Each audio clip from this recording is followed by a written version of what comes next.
Bismillahirrahmanirrahim. Assalamu alaikum warahmatullahi wabarakatuh. And a very good evening to one and all. Mr. Goh Chok Tong, Emeritus Senior Minister, His Excellency Dato' Mohd Nizam Ismail, Malaysian High Commissioner, Madam Kamsia Kamarudin, Deputy Malaysian High Commissioner, Mr. Zaki Muhammad, MP for Choa Chu Kang GRC, Mr. Zainal Sapari, MP for Pasir Ris Punggol GRC, Mr. Faisal Manap, MP for Aljunied GRC, fellow board members, distinguished guests, ladies and gentlemen. I am very pleased to welcome you this evening to our 20th anniversary dinner. On behalf of AMP, I would like to express our sincere appreciation to Mr. Goh Chok Tong for gracing tonight's event. Mr. Goh's presence is particularly significant and nostalgic. Mr. Goh was centrally involved in the genesis of AMP. 21 years ago, in October 1990, Mr. Goh was the guest of honor at our first national convention of Singapore Malay Muslim professionals. He had lent his weight and support for the formation of a movement of Muslim professionals to help address many of the issues faced by the Malay Muslim community in Singapore. And so we are privileged to have Mr. Goh's presence tonight. Please.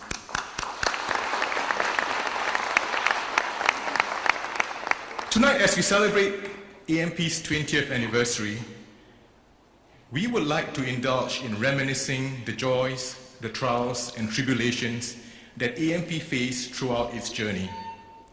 Tonight, we would like to express our appreciation to the contributions of many of you here who were part of this journey. First, the founding generation who sparked off this journey. They were described by Mr. Lee Kuan Yew in his congratulatory note to AMP as trailblazers. We salute their vision, courage, and passion behind this historic movement. Next, the professionals, who, out of a sincere concern for the well-being of the community, had volunteered their time, ideas, and energies and rallied around AMP. Later on, the younger generation, who believe in the continuing cause of AMP and who are committed in carrying on this torch. Next, our donors, sponsors, and partners, whose support has made it possible for AMP to run our programs and grow. Last but not least, the staff of AMP, who have tirelessly put in their energies in running and executing various programs that have touched 264,000 beneficiaries and clients over the 20 years. You have all made this possible, and I salute you.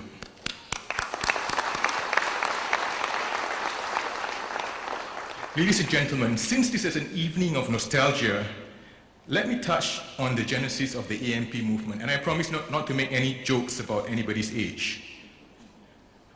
First, the backdrop in the 1980s.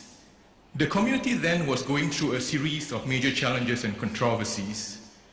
There was thus a dire need within the community to critically address these issues and for a leadership to emerge, to lead the community back onto the path of excellence.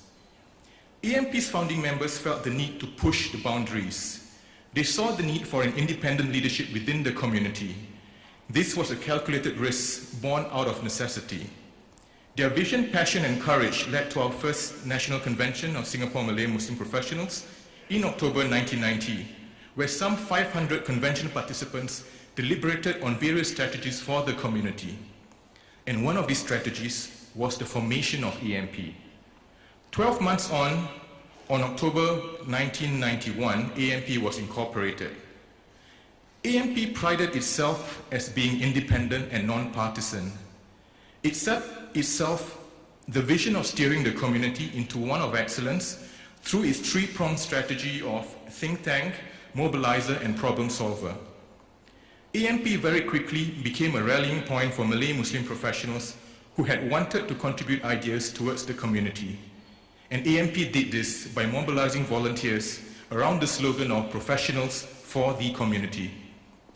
And AMP felt it was important to walk the talk.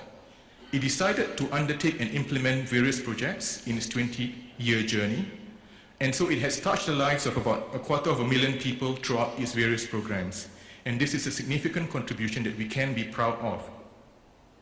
Next, I thought that no good speech or story would be complete or interesting without some romance. And here is a short story of my romance with AMP. The affair started 14 years ago. In 1997, AMP was then preparing for its second convention in 2000.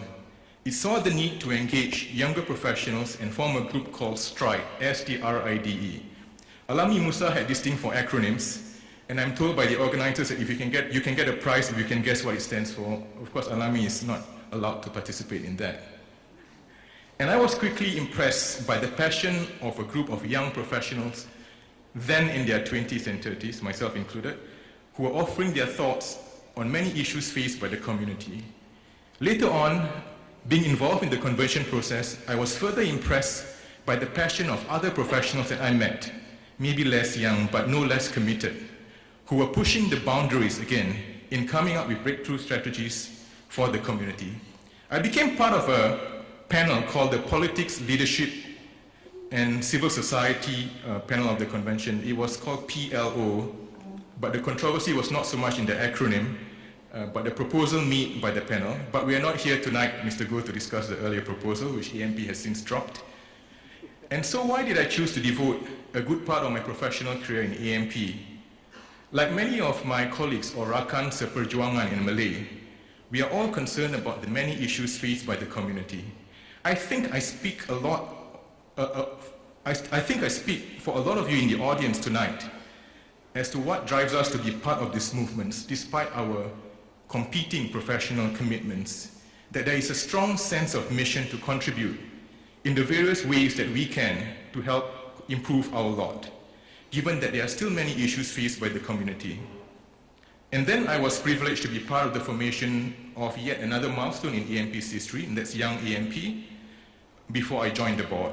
And so it has been a personally fulfilling romance for me at AMP. Now, before we look at the future of AMP, let us just look at where the Malay Muslim community at now. The community has made progress in absolute terms over the last 20 or even 30 years. The community has improved in education, household income, socio-economic standing compared to where it was 20 years ago. And we acknowledge this progress, no doubt attributed to the many efforts by the government, the VWOs, including AMP. Ladies and gentlemen, but the stark reality is this, that when measured in relative terms compared to the other communities in Singapore, gaps still persist. And in this highly competitive environment in Singapore, relative performance matters. And so the reality is that there are continuing gaps in education, household income levels, and overrepresentation in social issues such as dysfunctional families, delinquency, and then new issues emerge. For instance, teenage promiscuity too. And while the economic growth has enabled higher standards of living for Singaporeans as a whole, globalization and our challenging economic environment had also led to a widening income gap. The community is particularly vulnerable as we are overrepresented in the lower income jobs. In this new, very competitive and globalized landscape, the effect of the gaps between the community and others get amplified. Our children and our workers will compete with places in universities, tertiary institutions, scholarships, jobs. With talents from all over the world, we are not just competing with either Chinese Singaporeans or Indian Singaporeans. And whilst we acknowledge the many achievements that the Malay Muslim community has achieved, we must have the courage to face up and confront these issues. Ladies and gentlemen, there is now a greater impetus, I put it to you, for us to narrow these gaps. Otherwise, the community runs the risk of lagging further behind in this intensely competitive environment. Much has been done over the last 20 or 30 years by various stakeholders within the community, but the time has come for us to further push the boundaries, just as the founding members of AMP have done over the past 20 years. We cannot afford, or the community cannot afford, another 20 or 30 years of playing catch-up. We must make the leap forward. There are no easy answers, ladies and gentlemen, but that does not mean that we cannot try to find them. We must have the moral courage to find these answers, We need to revisit fundamental issues if we need to. We had the moral courage to push the boundaries and spark off the AMP movement 20 years ago. We must continue to have the moral courage too to push on with this mission. And one platform for us to find these difficult answers is through our next convention, 2012, in June next year. AMP was formed via the platform of a convention in 1990. 20 years on, we feel that the convention as a platform to mobilize ideas within the community remains relevant.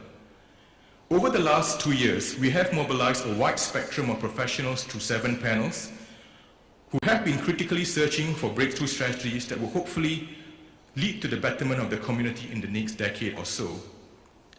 The panels have had lively discussions on various issues facing the community and hope to present this at the 2012 convention, the strategies rather. And we hope that the community will realize its aspirations of being one of excellence. Looking forward, one key message from the Watershed May general elections is that Singapore calls for a more diverse views from everyone. AMP will continue to provide its thoughts and ideas on issues affecting the community and even at the broader landscape. We must look at broader national and global issues, especially when they have a direct or indirect impact on the community. Following the board and management retreat 2 years ago, AMP has decided to have a sharper focus on thought leadership. As a movement of professionals across different generations, AMP has the unique strength of galvanizing ideas, and we must strengthen our role as thought leaders of the community. One dimension of thought leadership that AMP must be mindful is its role as the conscience of the community. AMP's independence allows it to do so. We must continue to actively engage both external and internal stakeholders on various issues affecting the community. AMP has re-examined and reinvented itself many times over the last 20 years to keep pace with a fast-changing world. Some more recent examples in the recent years are the formation of a strategic planning unit within AMP to help AMP in its strategic orientation, as well as the formation of an R&D unit looking at ways to devise and test new social programs for the community. These are consistent with our focus on thought leadership. Ladies and gentlemen, it has been a fulfilling 20 years for AMP. AMP's today as an institution of serious-minded professionals has been earned through sheer hard work beyond its 3-pronged roles. Given that there is a relatively smaller number of professionals within the Malay-Muslim community compared to the other communities in Singapore, we should be proud of the fact that we have formed a unique movement of professionals who pledge their commitment to help the broader community. AMP has come a long way. This has been possible only through the joint contributions of our activists and our staff. To secure a better future for AMP, we will continue to invest in our people, nurture and groom our next generation of leaders. With the commitment and enthusiasm of our stakeholders, and with the same AMP spirit and drive that has brought AMP thus far, I'm confident that AMP can continue to break new ground and produce new generation of leaders who will hopefully open new paths forward for the community and even for Singapore.